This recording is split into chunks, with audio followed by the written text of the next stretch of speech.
Okay, so welcome again, Chiro Gold interview here with Dr. Joe Strauss. So good morning, Good Dr. morning. Joe. Good morning. And I'm really excited about what we're going to be talking about today because I think this really helps to set the foundation for our profession, for success as a chiropractor individually, and it's the 33 principles. So what we're going to do is we're going to go through the 33 principles here with nobody better to do this with than Dr. Joe Strauss, who is an expert on this and has written books about it and commentaries on the green books about the 33 principles. So he is an absolute authority on the subject, whether he wants to say so or not. I say he is, and I think many others would agree. And so that's what we're going to do. We're going to go through these step by step and see how they apply to chiropractic, see how they apply to our practice, and and we're going to start off here by discussing why they're important. Are they relevant today? Is this just something from the 1920s, or is this actually relevant to our practice today? So why don't we start there, Joe, and just talk about that. Let's talk about if these, are they relevant? Why should a chiropractor care about the 33 principles? That's good question, and I think that's uh, quite a bit of conversation or discussion Yeah. could be had about that, and quite a bit has been had on that area. I think that the first thing we need to understand that we are obligated to practice according to the laws of the state in which we choose to practice, and I think that we do have the according to the United States Constitution, we do have the right, or have been, the rights have been given to us to give us life, liberty, and the pursuit of happiness. And that was what was the Declaration of Independence, why we declared ourselves as free from the control of Great Britain at the time. And so we still have that right under the Constitution, and that's what the Constitution is designed to give us, those rights. And of course, state laws are created in order to follow that the constitutional guidelines. And we have, of course, a court that decides whether those laws are constitutional or not. And we are obligated as chiropractors to follow the laws of the state in which we choose to practice. We are not allowed to do things that are in violation of the law. Mm-hmm. And the law has clearly said, at least in the state in which I practiced all my chiropractic career, uh, the law said that you're not allowed to do certain things. And in fact, when the law was first created, it said you could not uh, practice medicine, and it's kind of specifically stated what things you couldn't do.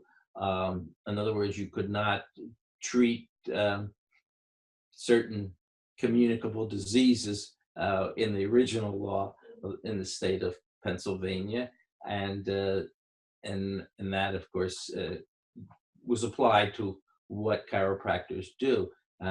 You could not treat the typhoid fever, and even though there were some chiropractors who addressed people with typhoid fever, not with not for the purpose of treating typhoid fever, but for the purpose of correcting subluxations to enable the body to work better.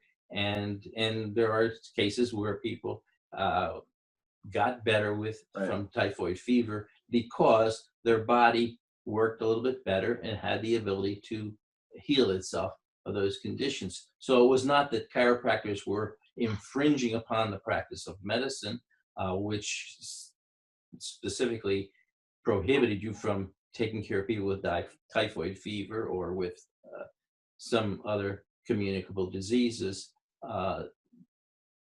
You were allowed to do what we are, as chiropractors, we are confined to do. And I think that those confinements are fall within the 33 principles. And so that's why the 33 principles, I think, are applicable and are important to what we do as chiropractors, and are kind of the foundation for what we do as chiropractors.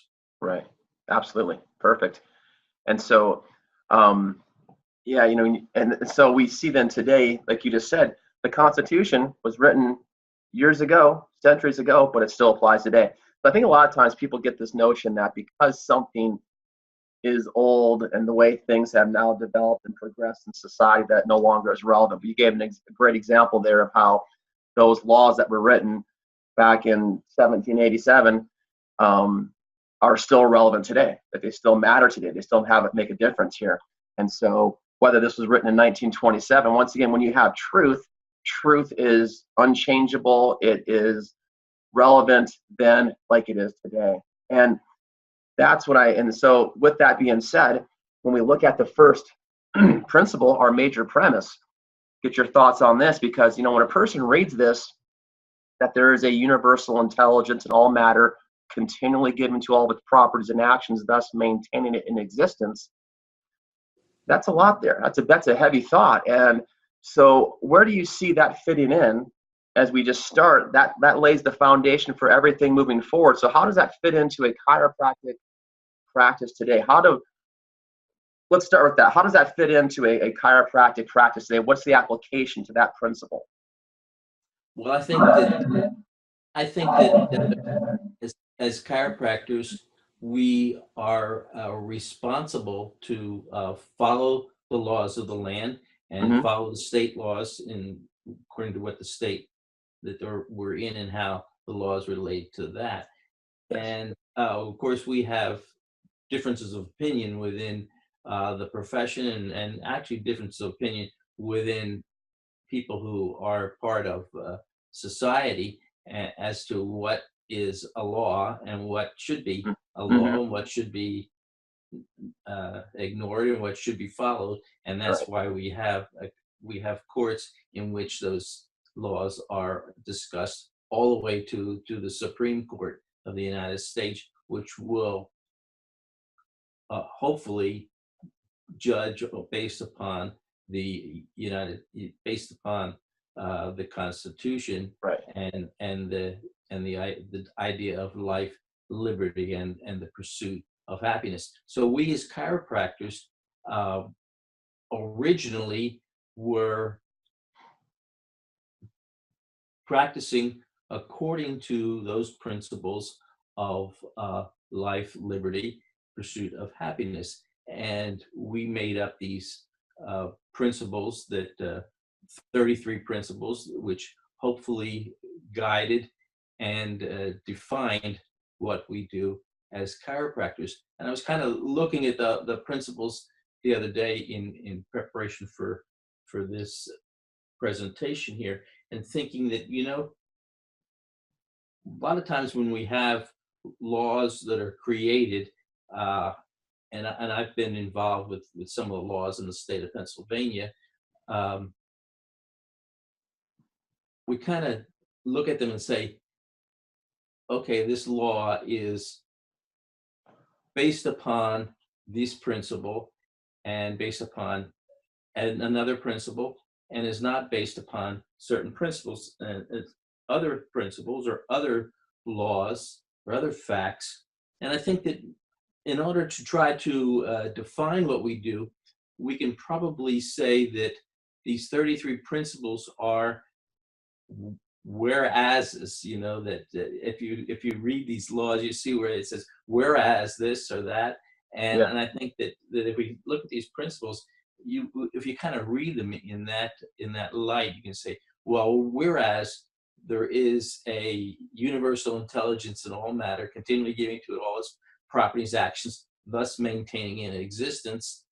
That's the first principle that we have under the 33 principles in chiropractic, and that is a foundation for what we do. And then Mm-hmm. we go on to principle number 2, and Well, say with that that one there, with the major premise, it's I think that's so brilliant how these were written. They were so smart in doing this, and Stevenson and because today a lot of people will imply that to mean God, right? They can use God and universal intelligence interchangeably, but that's not what this is stating. This is starting after. It's not saying who or what created the universal intelligence. It's just saying that there is this intelligence. And so I think that's an important starting point too, that people realize that when you're reading this, it doesn't mean you have to have any certain religious conviction to understand or accept that major premise. Correct. Correct.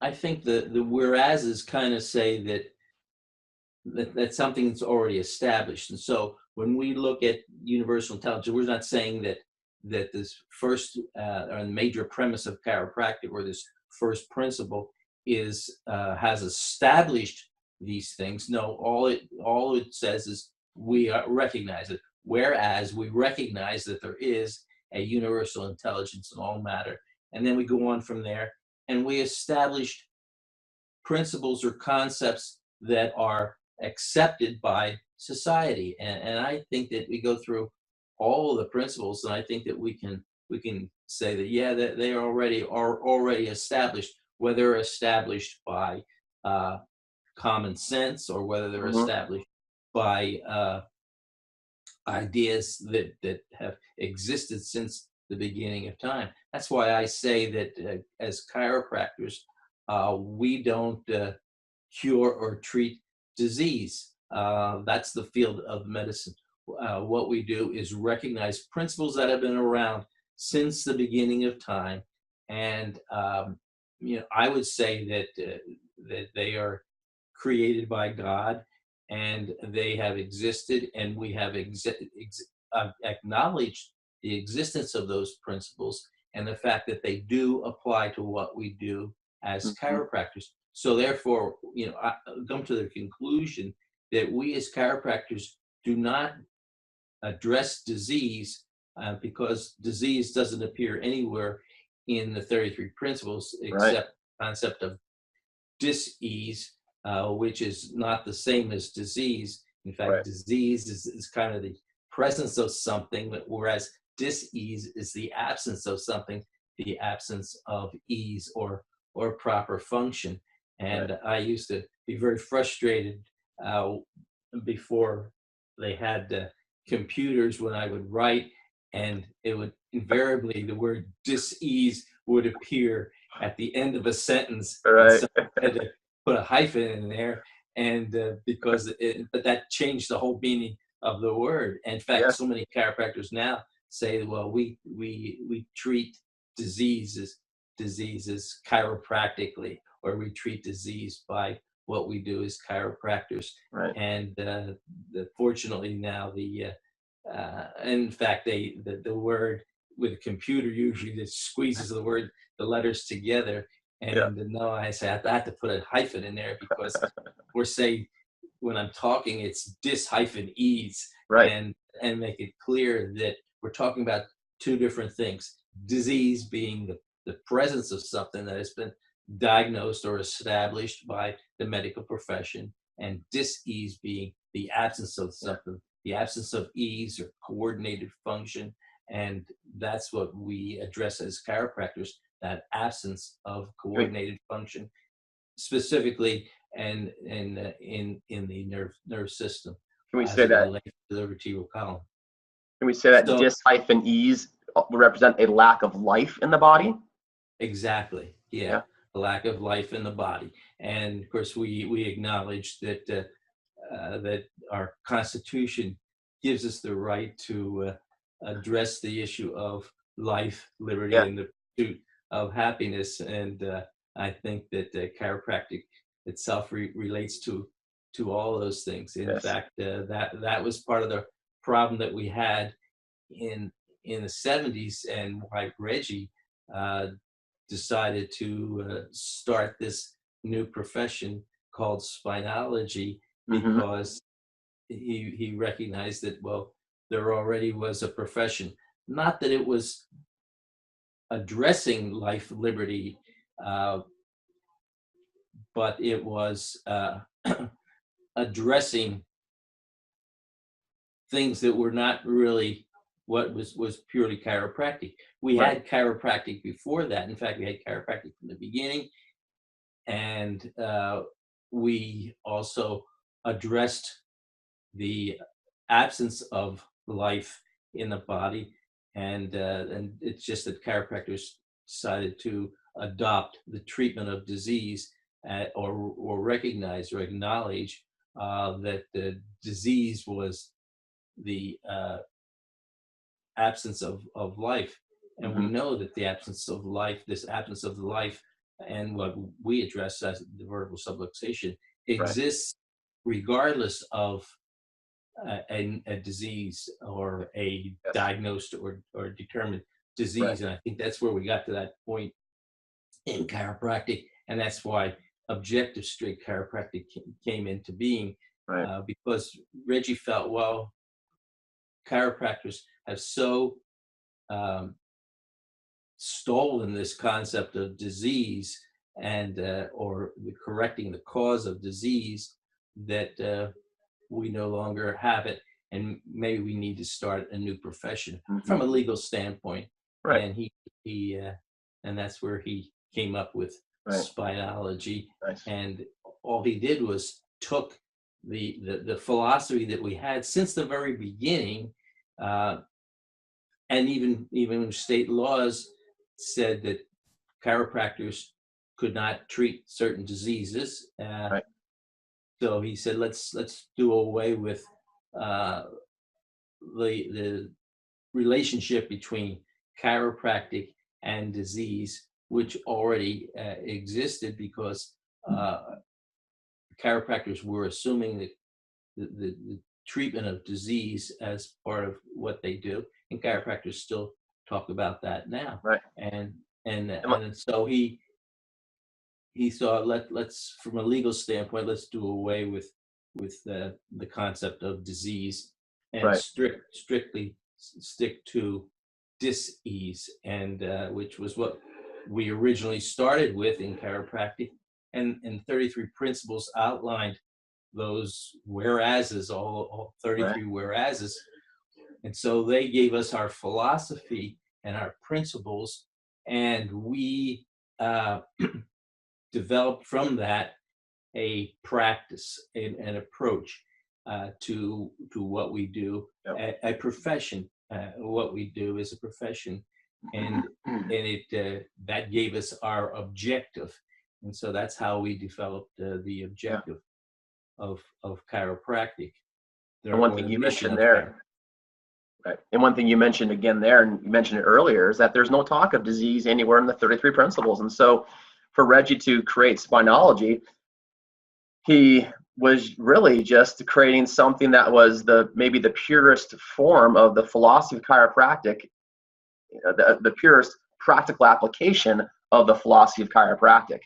And so I think that's an important thing for a person to keep in mind if they never read the 33 principles, or maybe it's been a long time, they kind of glanced over them once, to realize there's no talk of disease. So when you, Reggie, the people before you spoke about chiropractic and the objective straight model, it's not like you're making something up out of the blue. You're just following the guidelines that have already been created in the 33 principles, and really playing those out as they're meant to be practiced, because there's, again, no talk of disease anywhere in these principles.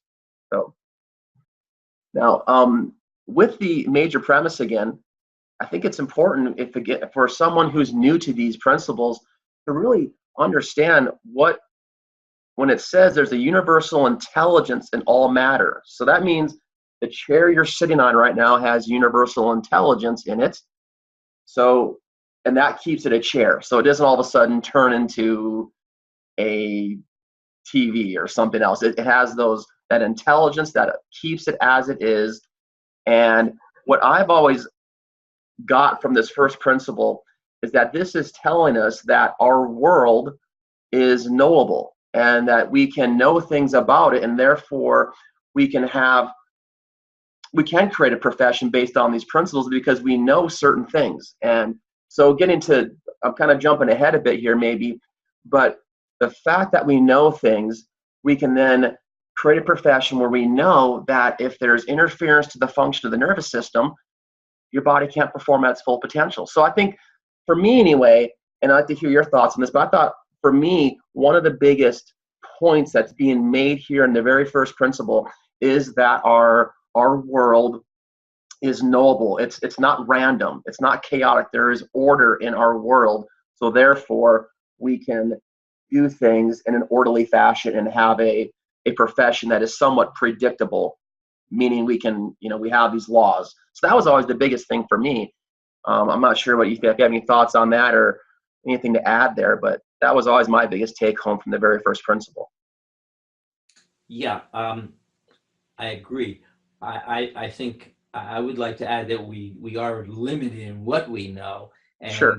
and but we know enough to build a profession around what we do Yeah. and give us a reason or a rationale for having this profession and practicing it the way we do. Reggie just kind of felt when he started spinology that it was going so far afield in what the profession was doing that he needed to start a new profession.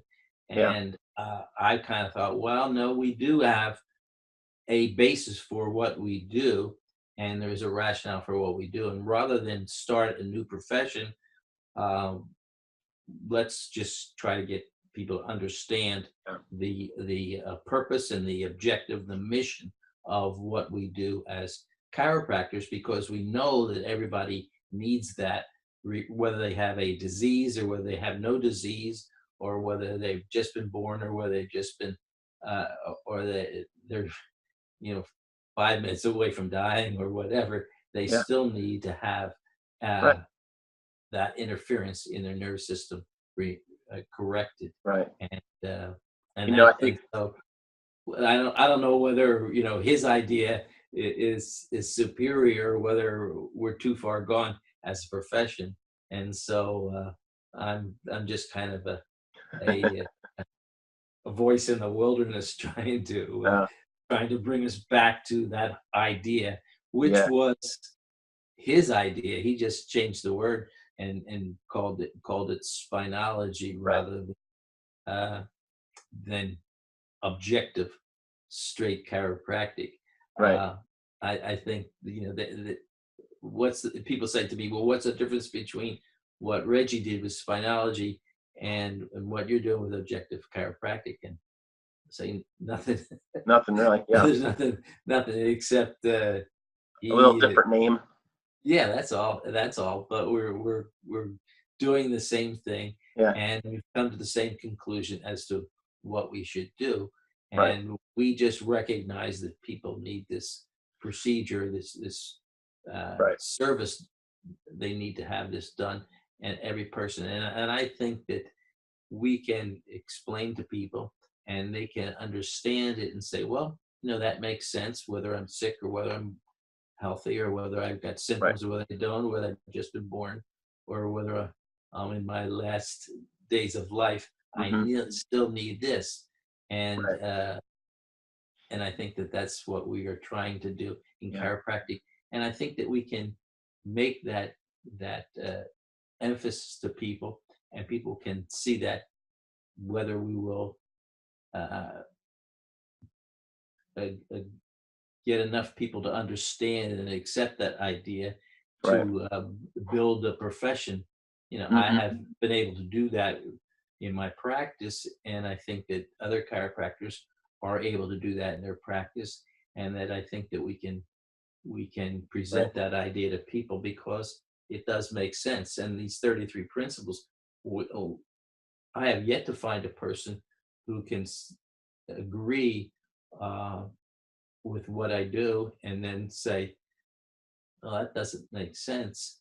People can say, "Well, I don't know that that will work, or whether that will be sufficient to make me a large practice, or whether it will enable me to be as successful as I want to be." And I say, well, that's not my problem. Right. My Right. problem is just to get people to understand what it is we do, and Yeah. to say it makes sense, and I want to do that uh, Right. for my people, for people who come into my practice. And when it comes to that too, I started this off by talking about how this might help a person, have a more successful practice. But what I think about that is, it's, to me, success comes from whether you see 100 people in a week or 1,500 people in a week. Success to me is, are you really teaching people what chiropractic is? Are you really keeping it pure? Because it just, quite honestly, it just pains me when I see chiropractors who are just trampling on our profession. They're trampling on these principles, and they're doing medical stuff in the office. And I know they can do that if they want, but if you had a, and this is just me speaking my opinion here, but if you have a chiropractor who is, say, seeing 1,000 people a week, and they have a PT type office, and they're doing all these medical things, to me, that's not a successful office. But if you got a chiropractor over here who maybe is seeing 100 people a week, but they're really keeping chiropractic, to me, that's what I mean by success. That's a successful office, in my opinion, because that person is really teaching people what chiropractic is and these principles. So when I speak of having a successful practice, that's what I mean. Because like you said, whether you have a big or a small practice, that comes down to a lot of other things than just understanding what the principles of our profession are. I mean, there's work ethic and what you want to do and what your goals might be.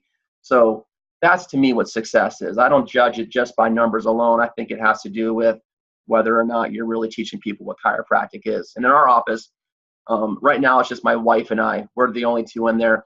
But when we had staff, I would always tell our staff, my number one goal is that I never want to wreck chiropractic for somebody. So whether they start care here or not, they're going to understand what chiropractic is. So if they go somewhere else, they're going to have an understanding of what it really is. And so we, of course, hope they all start in our office, but that doesn't always happen.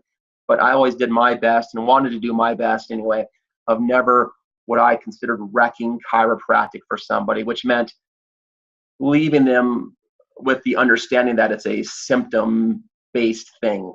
And we didn't want them to think that or understand that. So that's what I mean by success. And I think that type of success comes from something you said a moment ago also, when you said we're limited in what we know. And I think that's part of the understanding of our principles here, is that when you move forward, you start to realize you don't know it all. But we know one thing for sure, and that's that everybody is better off without subluxations than they are with it. And everything else it doesn't really matter. It's just, I mean, it matters to maybe other professions, but for our sake, the only thing that matters is, are you subluxation free? And if you are, you're better off than you were with that subluxation. So just kind of some comments there. Yeah, I agree, but I think that we do realize that that's not the motivation, or that's not the mission of some people within our profession, Sure. and I think that we have to recognize that they should have the life and the liberty to practice the way they want to practice, even though I may not see that as the way I want to live my Right. life, or to practice my profession, or to function in society. But then a lot of people have a different motivation and a different mission, and I should recognize their right to do that. And that's why I think that we in objective straight chiropractic, we don't have criticism of other people and the way they practice. We say, well, that's the way you want to practice. And I Mm, think what you need to do is say, is that giving you satisfaction in your life? Is okay. that enabling you to do something that you want to do, and not necessarily become rich or famous, but is it something that you feel is going to give you satisfaction in your life? And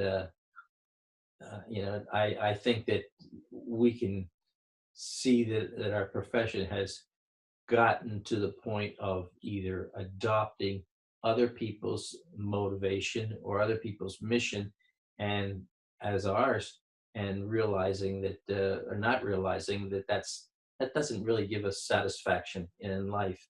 um, you know Mm, Someone once said, how many, how many suits can you wear at a time, or how many cars can you Yeah. own at a time? And you know, I've gone that way in my life. I had a practice that was built very greatly on material things. And I remember one time sitting in my on my front porch, and I had a Cadillac and a Corvette sitting in my driveway, and and well, these you know, these things are both going to get rust. In fact, they both, I had getting rid of both of them. One of them got rusty, the other one didn't, because it was made out of plastic. But at Yeah. any rate, that really wasn't what satisfied me, and so that's when I realized that those things are not really what's important in my life. My life is the importance of my life is to have some meaning and Mhm. purpose and definition, and and that's when I began to change my practice into one in which I focused on educating, teaching people, and practicing the objective of chiropractic, which is contained within these 33 principles, making up the basis of the foundation for what we do, but not affecting the practice of what we do, Right.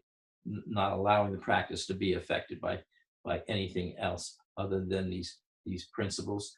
And I found that I could also be successful in what my idea of success, and having more meaning and more purpose in life, a better purpose in life, than just having a Cadillac and a Corvette sitting in the driveway.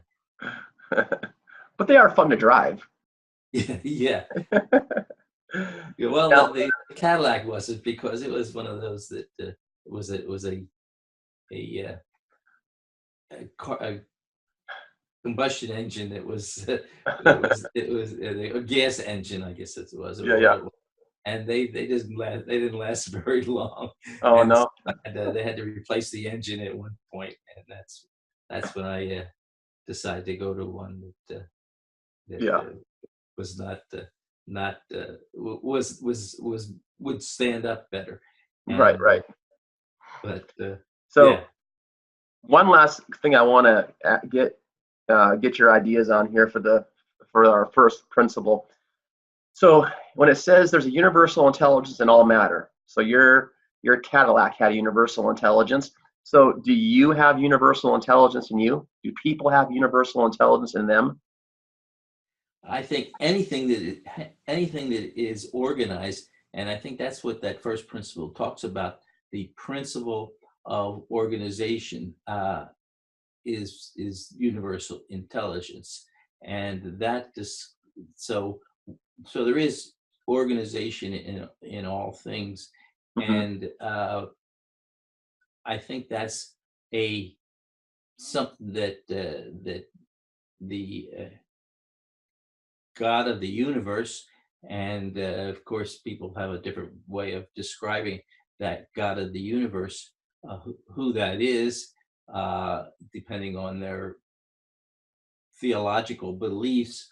They may have a different take on who that is, Hmm. or what that being represents, but that still is a creation, a created uh, something, and Yeah. that's what we see universal intelligence as being, is something that is created by, in the Judeo-Christian concept, created by God, Hmm. not God. It's a creation of God. Yeah. In other words, in the Judeo-Christian concept of God, God existed uh, even when there was no matter, there was no material Right. things, whether it was a Cadillac or a person. Even before that, God existed. God always existed, and at some point in time, God interjected or involved himself in the creation of of the universe, and Sure. he put some kind of principle of organization in that material universe, and we call that universal intelligence. Not God, it's creation of God, any more than man is Hmm. God, or a Hmm. puppy dog is God. Right. But they're all creations of Yes. God and an expression of God. They don't have the entire answer to God, and I don't think any of us do. Yeah. That's why we have to take it upon faith and belief, uh, rather than try to make it God. Uh, a chair, like you use the example of the chair. The chair is merely um, an expression of God, and that we sit in the chair. Uh, we use a chair. Um, I had a minister who used to use the example of the chair all the time. And he'd say, that chair, just, you have faith in that chair. But you don't really have faith in the chair. You have faith in whoever created that chair, the workman who made Right. that chair. And that's where your faith lies. Yeah. And our faith is in the creator of the universe, and that's who we call God, Yeah. and not universal intelligence. Universal intelligence is merely an expression of that being that we have faith in. It's Right. not a substitute, or not uh, a synonym for that Good. faith. Right. Awesome. So if we could summarize everything there, we know that universal intelligence is not God, it is a creation of God, and that our principles start at a point after that. Obviously, God's been in existence forever. So these are laws that come after God, obviously, and that everything has intelligence, universal intelligence in it. And and what was I just going to say there? Drew a blank now. I think those are the biggest points there. Is I think it's so important for us to realize that this is the creation, not the creator. That's what we're talking about with universal intelligence, is that it is the creation. It is a law created by God that helps to keep everything in existence. And so therefore, we're starting our whole principles on a truth, and that's obviously very important, because if it's not a truth, everything else after it is unreliable, or most likely not going to be a truth either. So we have this truth that we're basing everything on as we move forward. So then principle 2, the chiropractic meaning of life, that life is the expression of intelligence through matter. So again, on this one here, someone just reading this maybe for the first time would think, then does that mean your chair is alive? Because again, we're talking about the expression of intelligence through matter. There's intelligence in the chair, universal intelligence, but obviously it's not alive. So This one used to be alive when it was a true, piece of wood, when it was a tree, yeah. but it's no longer alive, and that's why I think we need to be more specific in our definition. And I think when we talk about uh, there's there's a universal intelligence in all matter, giving to all its properties and actions, thus maintaining existence, and life is the expression of this intelligence through matter. That's the second principle, that the principle of life. That's really talking about a universal life or existence. I think if we substitute the word existence for life, then Mm, we in that second principle, then we understand that existence is the right. expression of intelligence through matter. Okay. Now we have to go on further and explain that uh, life is really the expression of innate intelligence through Yes. matter. Okay. This Yep. chair used to have innate intelligence in it before it was made into it, before it was cut down in the woods and made into a tree, or made into a chair. It had innate intelligence in it, and there are a lot of things that were innate intelligence. You Sure. mentioned it previously, but we need to understand that there is such a thing as universal life, if that's a term we want to use, which Right. is synonymous for existence. But Hmm. that's I think that's what principle number two is getting to.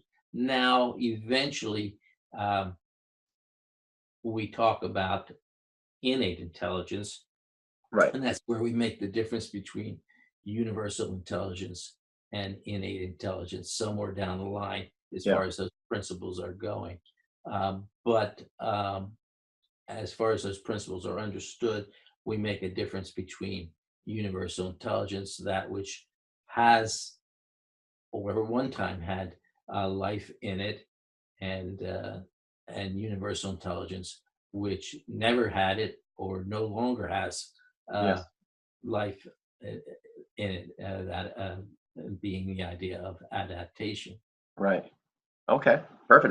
That's a huge one there. I think just that bit there, if we just replace, in this case here for principle two, replace the word in our mind at least, life with existence, it makes a lot more sense. So, Yes. Um, again, this universal life is or is universal. existence, not just a name of an insurance company, Yeah. Right. Right. Right. Yes. but Awesome. it's existence, and that's what I think it's talking about. Yeah.